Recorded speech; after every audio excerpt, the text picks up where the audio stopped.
Welcome to the latest episode of Five on the Floor on the Five Reasons Sports Network. Thanks for joining us on your favorite podcast app. We're on Podbean, Spotify, Google Podcasts, Apple Podcasts. We're also on Dash Radio on their Nothing But Net channel every single weeknight at 7 p.m. Also, check out the Five Reasons YouTube channel. As we speak, the latest episode of Clutch Corner. People are flooding over there to listen to it. So catch Adam, Alana, Royal, Kendall, and everybody else over there at Clutch Corner. That's a little bit different show than us. Give you a little bit of a different perspective. Also, check out all the Dolphins programming over there. There's kind of an epic episode of Extra Yard last night. You can check that one out. A complete meltdown over Jakeem Grant is, to me, not worth a meltdown. But anyway, go to fivereasonsports.com. That's FIVE reasonsports.com for the latest articles from Brady Hawk and everyone else without a paywall. And of course, check out the great sponsors of the Five Reasons Sports Network. We tell you about this one all the time. This is the official daily fantasy sponsor of the Five Reasons Sports Network, and we're going to be doing a whole bunch more stuff with them. So make sure that you sign up now. It's prizepicks.com. Use the code 5, FIVE, and just play around with it. Deposit $20 and just give it a shot. Obviously, you can play it off the NFL games or anything else. And you can. One of the cool things about Prize Picks is it's multi-sport. So you can play the MLB playoffs if you want and combine them with NBA preseason and NFL, okay, and just throw players together that way. A lot of cool stuff that you can do. And also they've got obviously the thing where you can hedge and just go the flex play. You can go the power play. And they've got some new features in there too, that if somebody's a late DNP, they give you a mulligan for it, okay, which is something that people have been asking for. So go to prizepicks.com, use the code 5, FIVE. Make sure you do that because you will get your initial deposit matched, which is free money. And now, tonight's episode. Down the bitch gang. Yikes. 5 on the floor, ride for my dogs. Where here's the thing, you can check the score. Hustle hard, couple scars, wearing rubber frauds. Just like Butler said, you in trouble, y'all. Kept the floor playing, got it all banned. Y'all seen the block, stop with one hand. And Pat we trust, it's power, have the guts. We're here to bring the heat, y'all can hang it up. Welcome to Five on the Floor, a daily insider show on the Miami Heat and the NBA, featuring Ethan Skolnick, Greg Sylvander, and Alex Toledo, plus others from the Five Reasons Sports Network. Five on the Floor. Check out the episode that Alex and I did with Greg. Alex and I from the arena and Greg from home the other night off the first preseason game. We will not be doing a podcast off the second preseason game in Houston, the game that's on ESPN2, but we will be doing a Floor's Yours on the YouTube channel prior to the game. So make sure you check that out. We just, obviously the three of us really just don't want to be up that late. All right. Or I don't anyway. All right. So let's get to it. This episode is going to be a challenge for one person in particular here, and maybe two, but definitely one. This is the anti-sunshine pumper episode. Okay. We are going negative in this episode because look, we were really positive the other night because a lot of good things happened and nothing has changed over the past 24 hours that has led us to become negative. We're all still positive about this team this year, but there was, Zach Lowe, who to me is the best basketball writer in the country right now, basically stated that the Heat were a team that could, one of the teams, he didn't say they would, he said they were one of the teams that could fall in to kind of play in danger. Okay. And he had Atlanta there. He had Philadelphia there. I mean, teams that we believe are probably going to be in sort of that 3 to 6 mix in the Eastern Conference. And so like this got Heat fans sort of, apoplectic. Okay. Zach Lowe doesn't know anything. Zach Lowe knows a lot of things, but I will say this, Zach has bounced back and forth on the Heat over the years. He said they had one of the worst outlooks in the NBA, and then he loved what they did afterwards. Okay. But Zach is someone who I can tell you I've known for a long time. He's very well paid by ESPN for a reason. He has the respect of general managers and others around the NBA because he does the due diligence. Okay. So we're going to take a look at some of what he talked about, but we're also going to give our own spin on it and sort of give you the worst case scenarios for the Heat this year. Like what could go wrong that we would look at this and say, wow, because I think of it in this context, guys. And I know that the Dolphins are a different entity because things always do go wrong, but people went into this Dolphin season with a lot of optimism. I mean, there were a lot of good things. There were a lot of things to like. The Dolphins were 10-6 last season. They'd added pieces like Will Fuller, drafted Jalen Waddle, Jalen Phillips, had another year of seasoning for the offensive line. I was very optimistic, Ethan. Right. A full receiver too. You even said Greg, that you were like this. You were excited about this. And we're already, at 1-3 with Tampa coming up, and the whole thing seems to be falling apart. Heat seasons don't typically do that, but some have. Okay. The 06-07 season, coming off a championship, just didn't go very well. The 07-08 season, that really didn't go very well.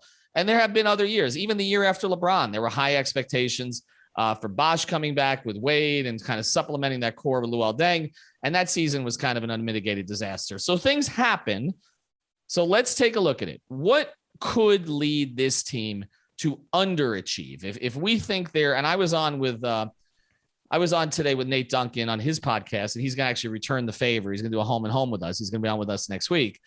And I spent about an hour and a half talking about the Heat with him. And he has them at 47 wins, and I have them kind of in the 47 to 50 range. Okay. What could cause this team to be in the low 40s, in the high 30s? Like, is there anything? Greg, you give me your first scenario. We're going to bounce these back and forth. Something that would lead this team to underachieve by, say, maybe 10 wins from where we think they're going to be. It's interesting that you frame it that way because, when we talked pre-show, we were thinking like worst case scenario, and worst case scenario to me really isn't actually finishing 10 games worse than we expect them to, because that would kind of maybe put them lingering around an 8 seed, or like it would put them firmly out of the playoffs, excuse me. And I think that at that point, that actually isn't the worst case scenario to me. Like they have to, and Zach Lowe touched on it. So, I mean, like he's kind of hitting on a hot button. Like they can't be in the play-in tournament to me, like, and particularly in the 7th and 8th seed, like that's the worst spot for them. And I'll get to why in a moment, but what would lead to that? To me, it's injuries. It's that some of these young guys that looked really good the other night, that stuff doesn't extend. If they have to rely too much on Tyler, I think that's probably not a recipe for success night in and night out. Like that needs to come organically. They can't force it. So that's the kind of stuff, but really it's injuries to me. But this is the kicker, guys. It's because their 2022 first round draft pick, it was sent to Houston in the Victor Oladipo trade. It was a much bigger deal. And essentially what happens is that Houston has the rights to swap the less favorable between their own first round draft pick, which it probably won't be less favorable, let's be honest, but also, or Brooklyn's, which obviously will be less favorable than Miami's pick. So Miami could land, if they were at, like, let's say they're the 8th seed and they get eliminated, they could also end up with the last pick in the first round, which is like worst case scenario. So that's where I'm going. Injuries is the obvious answer, Alex, right? But like beyond injuries, like what is the thing we're counting on to happen here that you could say that's like that could blindside us? Like, well, we didn't see that coming. Well, I was trying to think it through while you guys were talking, and as kind of we're, coming up to the topic pregame, just I think a lot of it would have to do with their depth being a real problem, where they're like there's too many negative guys in the rotation. I don't think that's going to happen, and I don't just say that because of so many of them, except for maybe one guy looking so good in the first game of preseason. But I just think, like, let's say, they're gonna be playing Strus, they're gonna be playing Vincent. Who knows if Caleb Martin sneaks in? But it's not even about him. Their front court with Morris, with PJ. Like, if these guys all just don't work out, and you just don't feel great about playing any of them a good amount of minutes, that's going to be a problem for sure, because then you're going to be you're going to be putting a lot on the 3, and that's kind of what happens when you have 3 all-star players. So I understand that, but that's not ideal, because that's not the way that this team was supposed to be built. The other way I think that this could get ugly is if their shooting just takes a dip all around, whether it be Lowry, Duncan, Tyler, they're all just shooting worse than you expect. And again, I don't see that happening. I just think trying to imagine the scenarios where it gets ugly, it would have to be something like that other than the injuries, because that's, like you said, the obvious one. Because I don't think the chemistry is really going to be an issue with these guys, like we saw in the first night, like we've been talking about for the past few months. I just think all he does is enhance everything that they already do. So I'm not really worried about that part. It's more about like they have the setup guys. Will the pressure valves, like, are the release valves going to be there? I don't know what I'm saying at this point. I don't know what this analogy is, but are the release points going to be there? Because I don't think it's going to be the defense either. No, I don't think it'll be the defense. Like any worst case scenario, I imagine doesn't involve the defense. Now, I mean, that would be the ultimate kind of man. stunner, right? Like that would be the wait, we didn't see that, because a lot of times with teams that don't live up to expectations, there's something that you look back and say, well, I should have seen that coming. Like I remember like the Laker teams that were put together with like Karl Malone and Gary Payton, and then you look back and you're like, well, yeah, they were old, they were slow. Some of it didn't really fit properly. I mean, you can look back and say why a team struggled. I mean, I'm trying to think of teams that disappointed last year. Last year's such a weird year because, the Lakers disappointed in part because they didn't have LeBron healthy for parts of the season and they were coming off that short break. But I'm trying to think of other teams. I mean, was there really even a team the team with East? Dwight, with Dwight and Steve Nash and Kobe? Yep. The Houston teams, if you go back to Barkley and Pippen and Olajuwon, which Charles and Scotty just didn't get along, which played into that. So, I mean, it does happen. Yeah, that's obviously. I just don't know that that's going to be what we see. It would be injuries that derail this thing, but there's another part of this that I think we should just acknowledge, and that's that like we can't fool ourselves. This is to them what I believe to be close to a finished product in terms of a contender from a build, right? So like they can't finish 7th in the East and say that they feel satisfied with that. And they wouldn't say that, but like to that point, like they can't be middling around and playing tournaments. Like this roster was built and it's top heavy for a reason. And that's to be so that you're not worrying about playing games and stuff like that. So like that part of it too, and the anxiety that would come from the fan base, I just don't think that's a great combination to end a season. Well, it's an inflexible roster from a contract standpoint going forward. As great as Andy may be, I mean, they have 3 guys making a ton of money for the next few seasons. It's not an easily, there's not a lot of easily flippable players that can a reshuffling, and we say this all the time and then they do it, but like a reshuffling would seem really difficult with this group. I mean, it seems like you said, if you were to say, okay, from a scale of 1 to 10, how close are they to the roster that they want to assemble? I would say it's an 8.5 or a 9. Like they don't have everything they want yet, but most of the work was done already. The Jimmy extension, the Bam extension, the Lowry contract, it's done. The Duncan re-signing, it's done. So there are like a couple mid-level exceptions spent of getting like some rotation vets that come from mid-levels. Like that would be like the most ideal additions. Right. And then they're basically built out. Here's the one thing that could, and after the break, I want to get more into the offense because I think ultimately if it does derail, it's going to be on that end of the floor. But I think the thing that could derail them is the thing you don't see coming around the league. A lot of times, I forgot who I did a pod with recently, or maybe it was a show who said, maybe it was Vinny Goodwill who was saying, you don't really know who the next guys are until they're there. Right. And so I do think one thing that could derail them, because we're counting on what Jimmy and Kyle have been, right, and expecting them to stay at that level or above. Okay. And Bam, there's some projection, but we've kind of seen it. But there are teams in the East, okay, that could just get better quickly. I mean, Trae Young could take another leap. I know we didn't see it the other night, and all of a sudden you're dealing with like in Charlotte, LaMelo Ball. You got a lot of young guys. The Hawks do. Yeah, LaMelo Ball get a lot better. Well, look, Alex, Chicago. I mean, Chicago is one of those teams. I don't love their mix on paper, but there's a lot of talent on that roster, and maybe Zach LaVine, with better players around him now, becomes a full-fledged superstar. Like sometimes.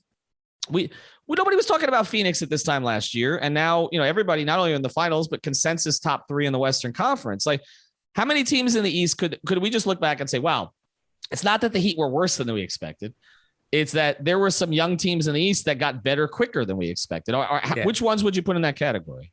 I mean, Atlanta for sure, because they could also consolidate and improve that roster. Like that could come out of nowhere. I'm not really willing to go with New York. Like I'm not buying that. Boston, absolutely. I feel like that's a team, and I hate to say this because y'all know I'm not a Celtics fan at all. I despise those cats, but I feel like they're a dark horse in the East. Like nobody's talking about them at all. And they've got an interesting mix that's probably won't be together very long. And people have incentive to play their best to try to get paid going forward. So I don't know. I think Boston is another team that could all of a sudden they could be a move away, or Jalen and Tatum just take, leaps that are heads and shoulders above everyone else, and they got a little bit more from the supporting cast. Like you could tell that story to me, and it's not crazy. And also then there's the wild card of what Philly gets back for Ben Simmons, and what is that roster around Embiid, who, clearly when he's playing, he's absolutely dominant, what that roster looks like. So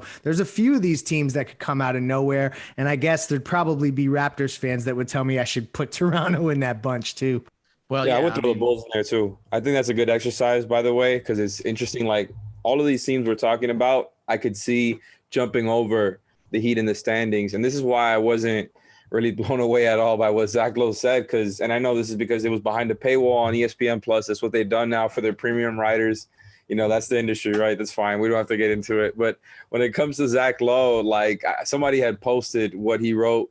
Sorry, Zach, but it was more just about their actual depth, and a lot of these guys being older, and it's stuff that we've already been talking about, and it was just a lot of uncertainty about the guys surrounding three. So I thought it was actually kind of modest once you read his whole thing. Agreed. And especially because I've already said that I wouldn't be surprised, and I've kind of expected them to finish in that 4, 5, 6 range. So that's telling you, look, I would love for it to be 3. And I think it could happen. I'm just expecting 4, 5. And I think that's telling you that means one of these teams is going to get over them, even though I'm not afraid of them in the playoffs. Right.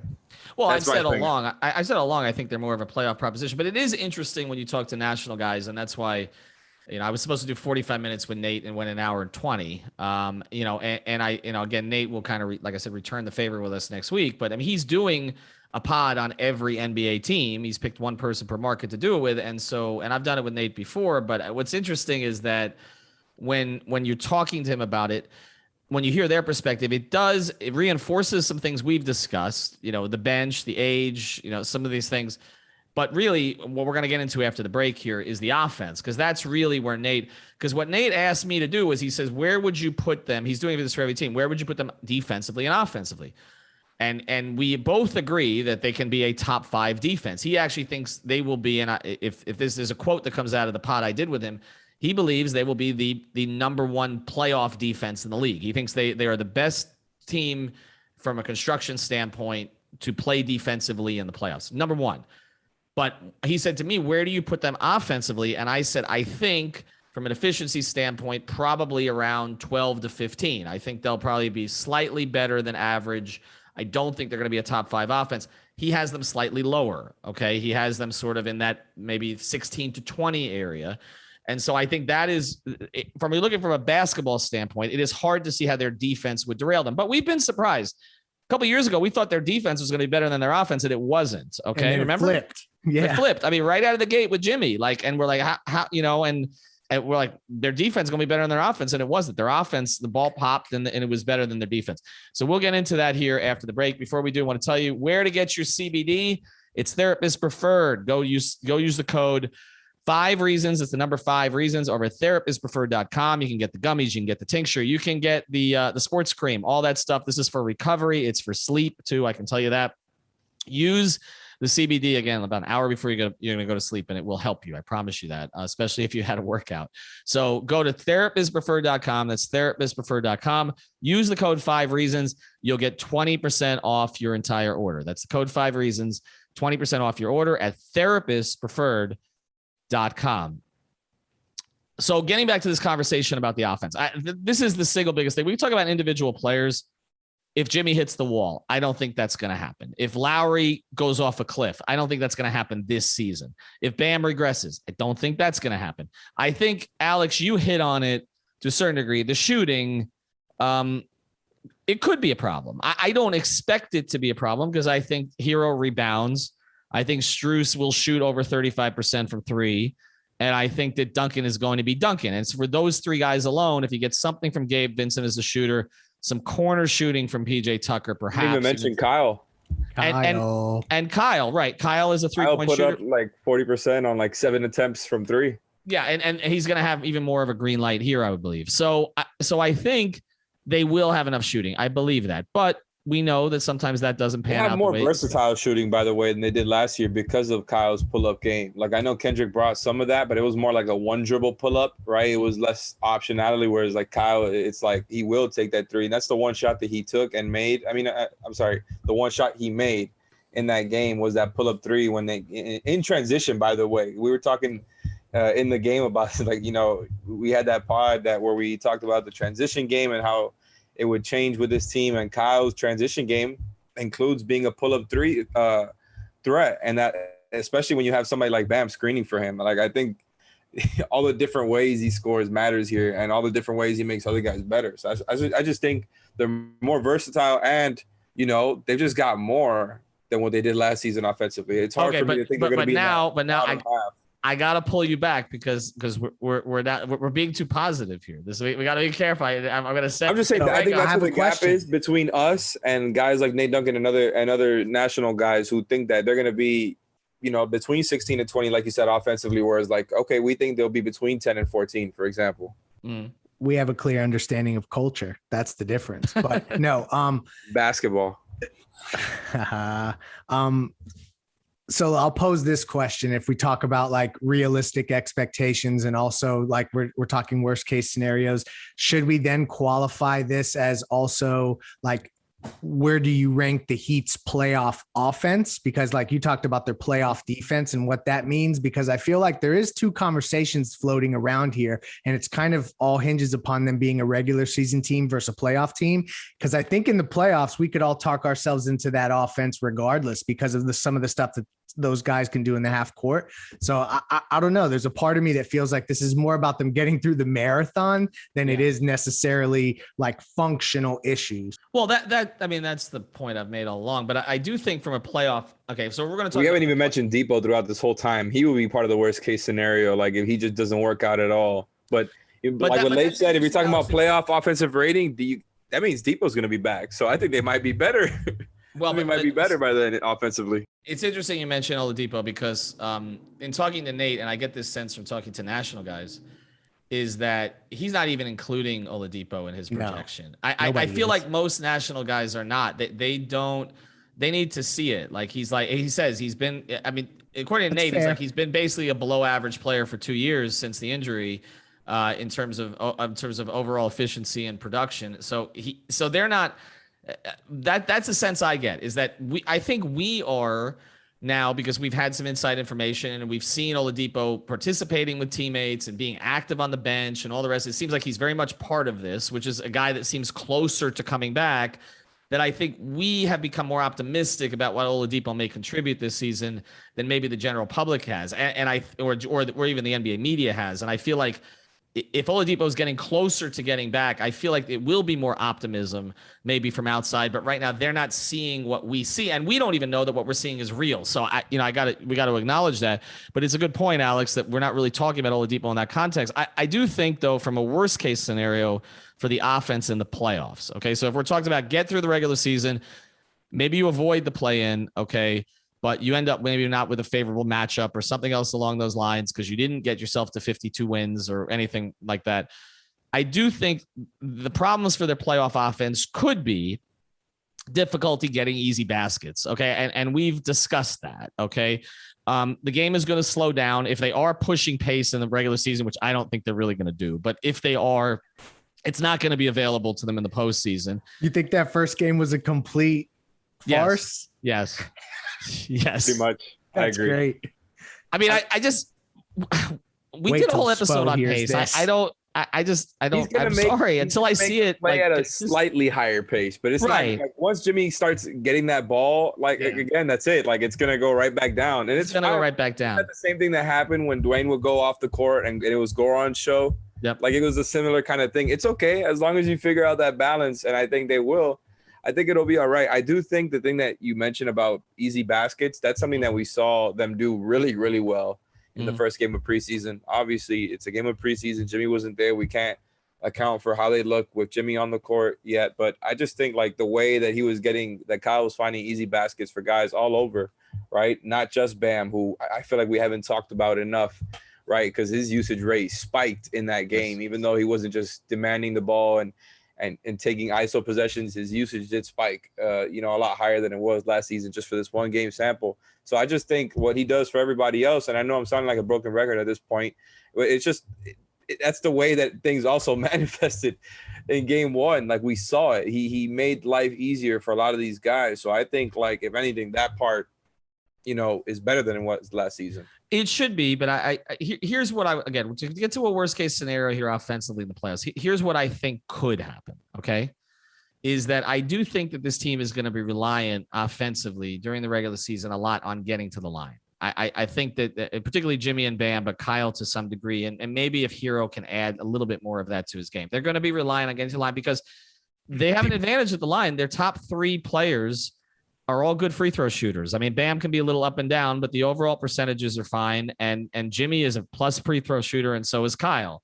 So a large part of what they're going to try to do to get easy baskets is they're going to try to get them easy baskets while they're standing at the free throw line. Okay. And we know in the playoffs that you don't get all of those calls. And so I do wonder if that becomes a crutch during the regular season to carry an offense that otherwise struggles a little bit.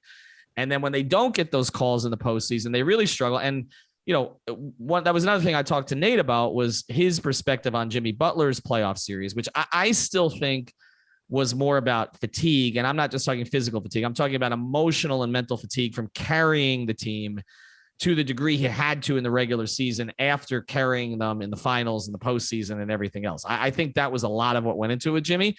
But from a basketball schematic perspective, what Nate was talking about, and he does study this stuff, is he was saying basically they just gave him nowhere to operate, okay, in that series, and they played him differently. They put Giannis on him, and they made life challenging for him, and that there may be – but there may be a bit of a blueprint for other teams to follow in that case, because when he wasn't getting to the line by bullying to the basket, there wasn't a whole lot. And we saw him take 9 threes in a game, which I thought was a give up from him because he was tired. Okay. And it's easier to just take the threes. But again, worst case scenarios is that teams have maybe figured Jimmy out a little bit on the offensive end, Greg, a little.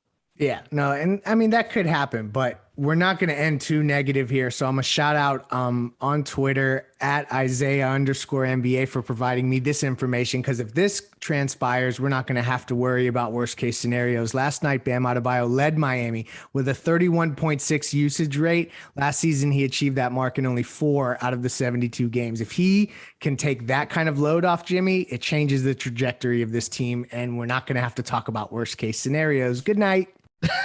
All right. I knew I wouldn't get through this whole thing. Alex has nothing else for us to say. That's it. I'm gonna let him end That's it. why I'm confused. I'm gonna let him end it. Okay. PrizePicks.com. Use the code 5 FIVE. TherapistPreferred.com.